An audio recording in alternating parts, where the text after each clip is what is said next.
7 months of grief.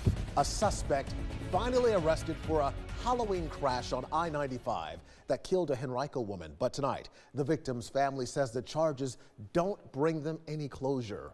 You're watching 8 News at 11. I'm Eric Phillips. I'm Deanna Albritton. Prosecutors say the driver who started that crash was drunk at the time, but that's all he's accused of. 8 News reporter Roland Wilson is live tonight after speaking with the victim's family. Roland, what is their reaction after this tragedy? Yeah, Eric, Deanna, this is not the outcome that the Wenzel family hoped for. And actually, it was just last week where they stood outside the Henrico courthouse here pleading for justice. Now, while they're happy an arrest was made, they say that this charge does not fit their lifetime loss of their loved one. Is this the outcome that you all were looking for?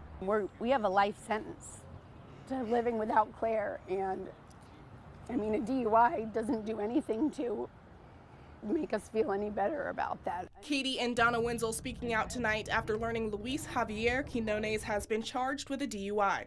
Police say he is responsible for the 7-car crash on I-95 back in October that took the life of 26-year-old Claire Wenzel. The maximum time you can serve is a year in jail, and a year I won't even have begun to accept losing my sister. The crash happened the morning of October 31st. According to police, it started on I-95 North near the Parham Road exit when a Jeep ran off the road and hit a guardrail before spinning back onto the interstate. After that, one car ran into another, all trying to avoid the crash. Claire was the designated driver of a Hyundai, caught in the collision. For the past 6 months, Claire's mother says she's just wanted someone to be held accountable.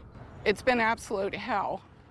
It's been horrible trying to get answers, trying to deal with learning how to live without Claire. Court documents show that Quinones has received 3 driving-related citations in the past decade, including failure to drive on the right side of the road, failure to obey a traffic signal, and speeding 15 miles over the speed limit. In this statement from the Henrico Commonwealth's attorney Shannon Taylor, she states that Virginia State Police concluded their investigation on April 21st of this year and met with the family last week. After learning about today's charge, the Wenzel family wishes more could be done. Their job is to keep the public safe. Their job is to advocate for victims, and we do not feel that that is being done in this case. Now, Quinones is set to be arraigned tomorrow morning. Make sure to stick with 8 News for the latest. Live in Henrico tonight, Roland Wilson, 8 News.